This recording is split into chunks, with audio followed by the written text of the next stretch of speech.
I hear your SOS, your SOS. Hi guys, welcome back to my channel. Today I'm going to be talking to you about how I found out about my husband's abuse to me and what happened after I found out.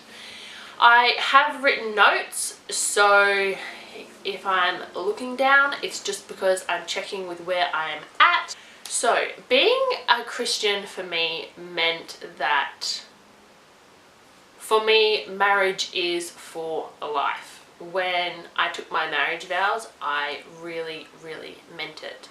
I was willing to fight, like I wouldn't just walk away easily. So, the fact that I am now separated from my husband and I am a single mum and raising my little boy on my own says something huge for how far I have come, because I believe marriage was for life.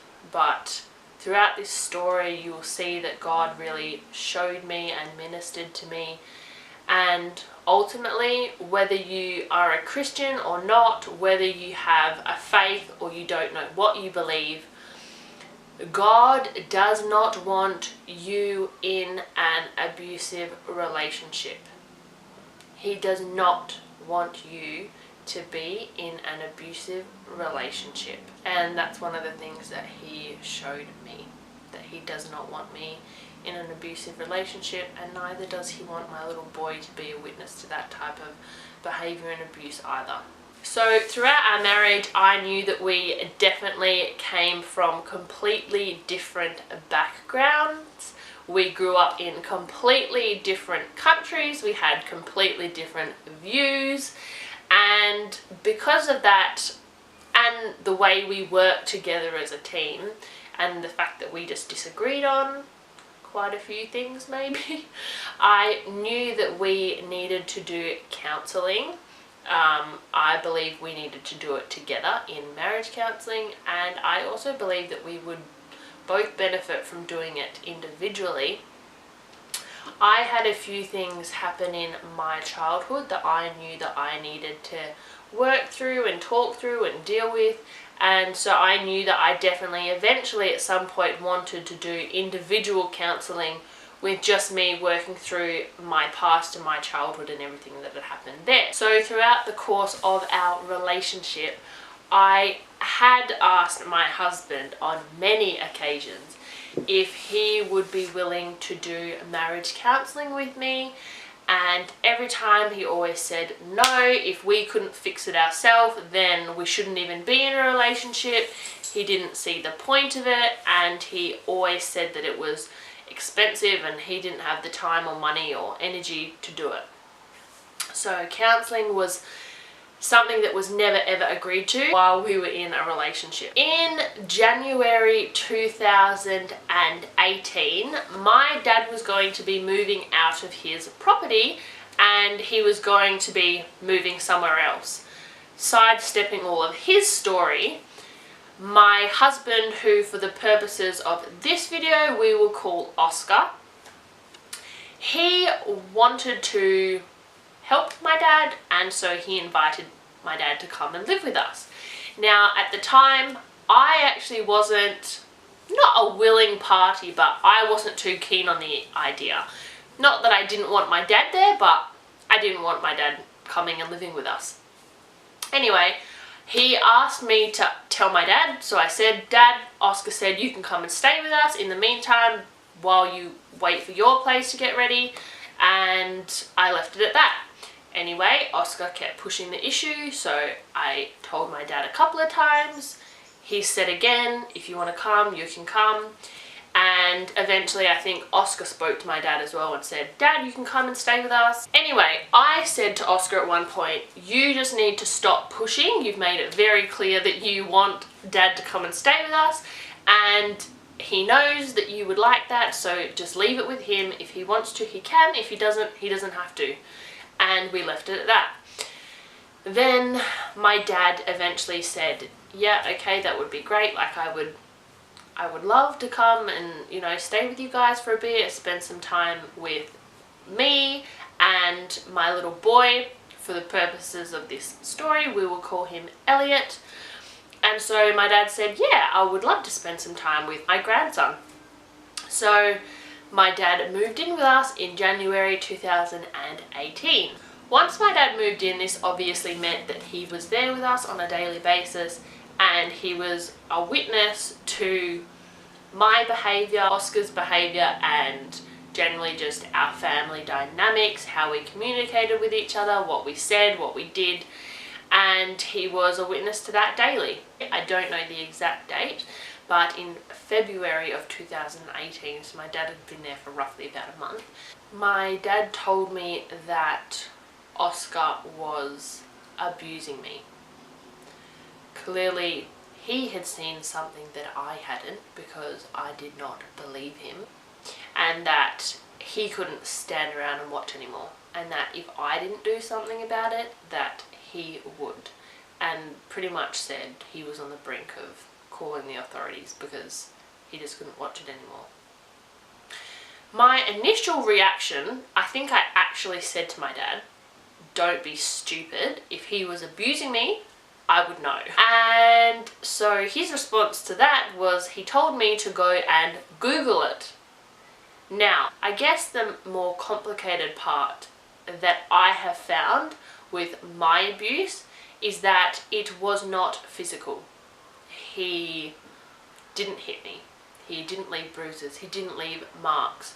So really, all of the abuse was invisible unless you were actually witnessing it and knew the types of behaviours that you were looking for. So I went onto Google immediately and I typed in emotional abuse, financial abuse, psychological abuse, and controlling behaviour. Now, to my complete and utter surprise, when the results came up, I will say 99% of the list of behaviours and different traits and things that they do, things that they say, he ticked 99% of them. I couldn't believe it. For me, it was a really eye-opening experience, and I now understand. Before, I used to think, I don't know how people can be in abusive relationships and not realise, because it is so incredibly clear from the outside, which it is. And I can now sit here and tell you that I now understand. When you are in an abusive relationship, you do not see the signs, you do not see the triggers and the indicators. Yes, you may see the behavior, but they are so skilled at what they do. They are skilled. I have learned over this past year that abusive people are very, very smart. They are very, very good at what they do, and they know what they're doing. They're skilled at it. It's very sly, it's very slight, and just for the record, I want you guys to know that abusive people do not go after strong people. My ex would not get in a relationship with someone like me, who I am today. I am a much stronger, confident woman than I was before. I was so incredibly vulnerable back then, and there is no way that he would have gotten in a relationship with me if I was strong like I am now. So I just want you guys to know, abusive people go after vulnerable people. They go after vulnerable women. So just keep that in mind. They go after those that they know that they can take control of. So I guess initially my first response was that I didn't want to get Oscar in trouble. I wanted to protect him. I wanted to help him. And not only just protect him, but protect my family, to protect me, to protect our marriage, to protect our little boy Elliot. I wanted for the most part, to protect my hopes and my dreams. You see, you never set out to enter a marriage to get divorced. You never have a child to end up with that child having a mum and a dad who are separated. You just don't go and start anything with that intention. And so for me, it's not just about saying your behavior is not acceptable and you need to stop treating me that way or I'm leaving. It's just not that simple. And when your dream is to get married and become a wife and have children, and your goal in life is not career driven, it's family driven, and you want to have children and you want to be a mum, when that is your ultimate dream and goal in life, when you finally get that, you will do whatever you need to protect that. And God gave me the revelation this morning that it's more than someone just walking away from an abusive person. It is more. You are asking them to walk away from their marriage. You are asking them to walk away from supporting someone who needs help. You are asking them to give up everything that they've been working for and everything that they've been fighting for. So just remember that if you are supporting someone who is in an abusive relationship, just keep that in mind, that it is so much more than just asking them to say, hey, you're not treating me right and you need to change the way you're treating me or I'm walking away. It's just not that simple. I am an example of that because for me it was more than that. I didn't want to just walk away and give up on him. I made marriage vows, and I made a vow before God and before Oscar. I vowed to support him and stand by him in everything, and I vowed until death do us part. And I believe that Oscar knew my belief system, and I believe that he knew that I really meant it in those vows. Not only because I lived that out in my life, but also because I told him multiple times, I won't give up on you. I won't give up on us. I am willing to fight. I will give it everything I have. I'm not walking away. So not only did he see it in my life, but he also heard it out of my mouth many times. And so deep down, I really truly believed that he thought I would never leave him. I have a text message that I wrote him. This was on the 14th of February. So this was in the midst of us arguing and fighting, and this was after I found out about the abuse. I sent him text messages like the following. Sweetheart, you know I love you, and you know I want you to be at home. I can't promise that I'll get it right, but I can promise that I am trying my very best. It is taking every bit of strength I have to try and not say things and be loving towards you, because we are both hurting, and that doesn't just go away overnight. Please try see that I am doing my best with what I have. Yes, I miss you and I love you, but ultimately I can't make you do anything. I can't make you leave and I can't make you come home. I've made a decision to stay no matter what. No matter how hard, and nothing you can do or say will change my mind. So he already knows that I'm in this for the long haul and that I'm willing to do whatever it takes and that I'm not leaving no matter what. And then I've said, so please, if you see that I love you and my aim is not to hurt you like yours is not to hurt me, then come home. And if my best is not good enough, then I'm sorry, but my best is all I can give right now. And he wrote to that, Renee, you're not even being nice to me. I just lose the happiness to come home. It's not fun. I just get more drained and I feel more crap the next day. So I just poured out my heart to him and is just focused on how he feels and that he just feels more drained and I'm not being nice to him. You can see the difference in how we even just spoke together in just one text message conversation. Once I found out the abuse, I decided that I was going to fight for us, and I decided that I was not going to give up. Over the next 3 months, I fought with everything that I had. I begged to go to counselling, and I tried my very best to change the behaviour in myself that he didn't like. And I prayed and prayed and prayed and prayed. I prayed so much for God to bring restoration to our relationship, and to help me and to help him and help us go get into counselling and help us work together, and that we would come out the other side in a really happy, healthy relationship as individuals and as a married couple. So then in March 2018, I began going to counselling by myself for things that I wanted healing from, and to work through things from my childhood. I really did start to see results from that, and that just confirmed to me that we as a couple needed to be in professional Christian marriage counselling. And he did see the results as well, but as soon as I would say something or go against something that he didn't like, he would send me messages like,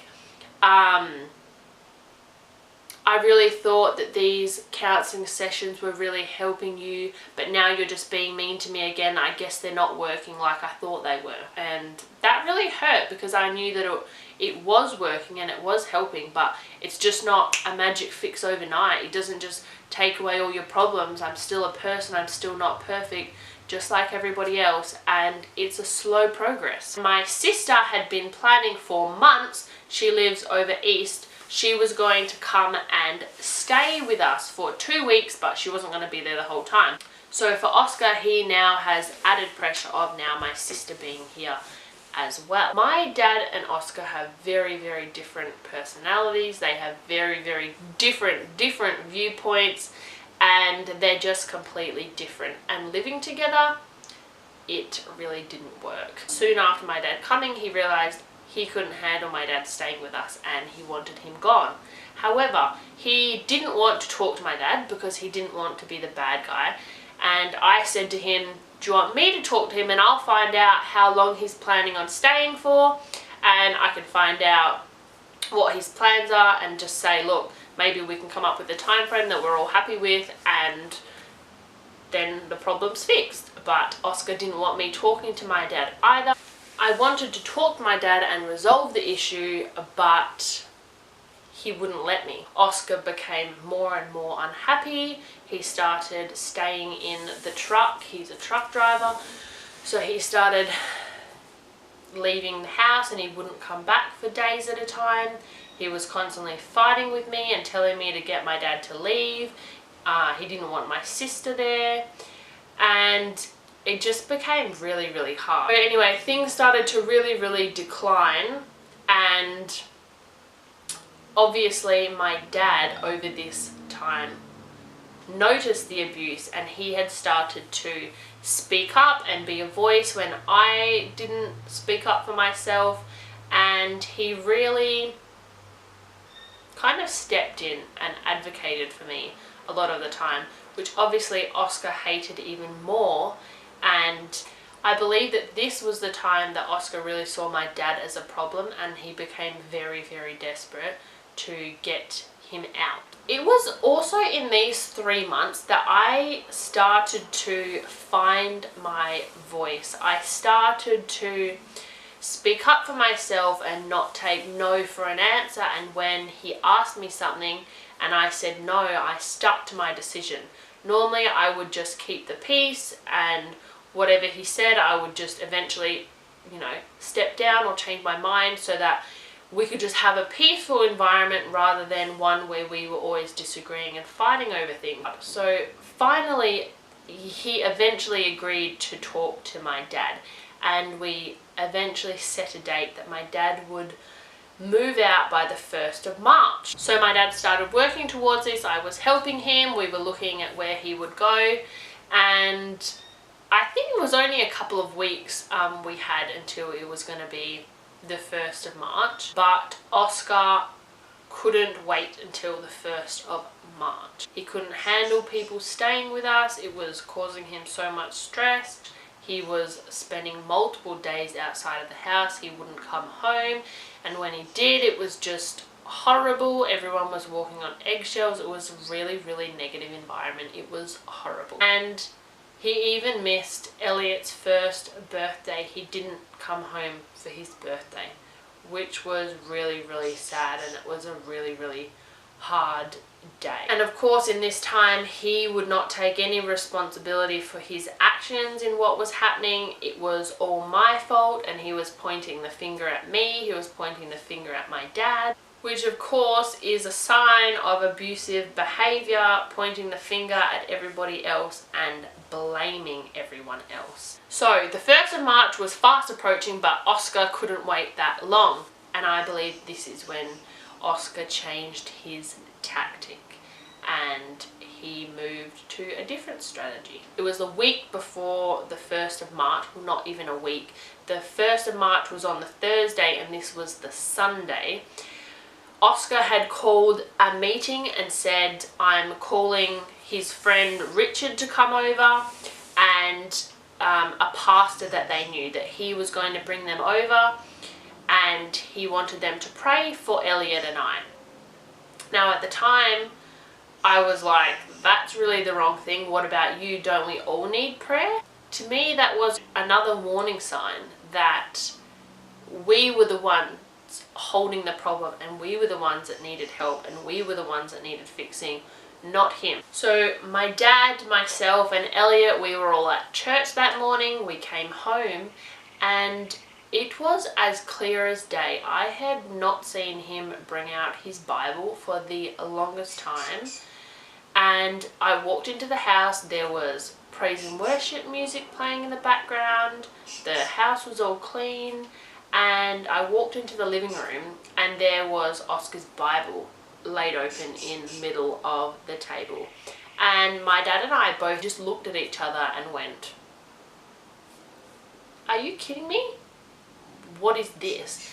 It just looked like a setup. It was so not how it had been. It was not the environment that the house had been in. And it just felt like he had invited these people over to hoodwink them. It was just so incredibly clear to me. And my dad.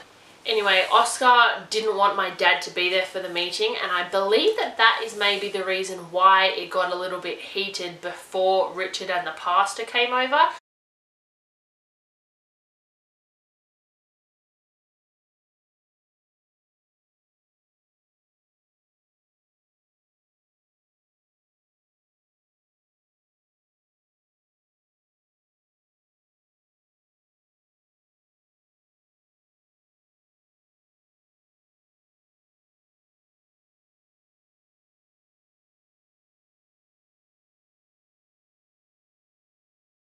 But it got quite heated before, and Oscar actually ended up leaving the house and walked out. And then his friend Richard and the pastor came and they spoke to my dad and I for a little bit, and then Oscar ended up coming back and we all had a meeting together. I felt like a lot of things were addressed. I said stuff, my dad said stuff, Oscar said stuff, we got some prayer, and I felt like we made a lot of progress in that meeting. There were a few things that came up, like Oscar made mention of the Bible verse where it says, wives, submit to your husbands, and he really honed in and focused on this verse. Now obviously that is not the entire piece of scripture. The other piece of scripture that goes with that is, husbands, lay down your life for your wife as Christ laid down his life for the church. Now, when the pastor brought this piece of scripture and paired them together, Oscar was kind of like, oh, yeah, okay, I see. Now, I don't know how much root that took in his life, but anyway, he got both pieces of scripture together instead of just isolating the one bit that he wanted. Now, also in this meeting, he had made a comment that he was not going to love me until I showed him that I deserved it. For me, this was a massive, massive break, because normally all of these comments that he made to me were in private. No one was there to see them. But now I had multiple witnesses see and hear what he had said to me. And it was really an amazing time for them to talk him through that and show him that that wasn't really the right motive, and you can't really say things like that because that's not fair. Oscar also focused on my dad leaving, and he ended up agreeing that it was only 4 more days until the agreed date that my dad would move out, and my dad ended up just moving out 4 days later on the 1st of March. Anyway, I felt like we made a lot of progress in that meeting. But we didn't, and it didn't last. Before my dad left, Oscar had done a lot of finger pointing and blaming, and he would constantly tell me that my dad brought all of our problems. And I said to him, my dad did not bring the problems with him, and he will not take them with him when he goes. When he leaves, we are still going to have the same problems that we had before. He didn't bring them, and he's not going to take them. And of course, when my dad left, he did not take the problems with him. After my dad left, things, I believe, continued to decline. I was now again left on my own. I continued to pray. I continued to believe that God would bring restoration to our marriage, and I continued to ask him to go to counseling. He would stay out one night, and then he would stay out 3 or 4 nights, and it just declined, and it just ended up getting worse and worse. He continued to try and control me, and I believe that over this time, as I've really started to stand up for myself, I believe that that made things escalate even more. I feel like he felt like he was losing control, and things were slowly starting to slip away from him, and he didn't have the control that he used to have over me. So 1 week out before I left, it was a Sunday, and I don't remember what the fight was about, but we had a fight, we had an argument, and at the end of this argument, Oscar made a comment to me saying that I hadn't done anything to try and help our marriage. Now, at this time, I was so incredibly stressed and emotionally drained, and I had been fighting for so long. I had been under his thumb for so long. I was just at the absolute end of my rope, and I lost it. I yelled at him and I said, "Are you kidding me? You have no idea just how hard I've been fighting for our marriage." And I had some prayers set up behind my mirror in my cupboard, and so I had opened the door to my cupboard and I said, "You think I've been doing nothing for our marriage? This is what I've been doing." And I pulled out the mirror, and the mirror was a tight fit in there. So as I pulled it out, I don't know whether as I pulled it out it smashed, or whether when I pulled it out I accidentally dropped it. Anyway, the mirror ended up smashing on the floor, and Oscar took a bag and left. And so I cleaned it all up. That week, he did not come home. So for the whole week, he stayed out of the house. And so we came to the following week, the 27th of May. It was Sunday again. The day that he left was a Sunday, and so it had been a complete week later. And I had had a mudder event with Elliot that I had been wanting to take him to for months, and I had booked tickets and I had planned I was going to take him there. It was going to be a family outing. Throughout the week, I had reminded Oscar of this event, and I had asked him to please come, to which he didn't end up coming. And so that evening when I got home with Elliot, Oscar was there, and he had wanted to go and get some food, and he had asked if he could take my car, and I had said no. Now, he didn't want to take no for an answer, and it caused another argument, and pretty much he just said, "I'm going to take the car whether you want it or not." And I just put my foot down and I said no. You asked me whether you could take it or not, and I said no. If you don't want permission to be given or not given, then don't ask the question. And so I really stood my ground and I just said, you're not taking my car. And it escalated. We had another fight about it, and I had reached my point of not being able to handle anymore. That night I packed a bag for Elliot and I left with him, and I didn't go back. This was the first time that I'd left the house with Elliot. I'd never left with him before. I'd never spent a night away from the house, and I think that really surprised him. I don't think he was expecting me to actually leave. Thank you guys for listening and tuning in. I hope that some of you can maybe take some pointers, or that you've learnt something from me sharing this part of my journey. If you want to reach out, feel free to send me a DM or an email. You can head over to my Instagram, Running with Renee, and my email address, surviving2thriving101@gmail.com. Please like, share and subscribe. It will really help support my channel and reach anyone that needs to be a part of this community that we are creating. Next week I will talk about what happened after I left and how things changed and progressed from there. I will see you guys next week. Thank you for watching, and God bless.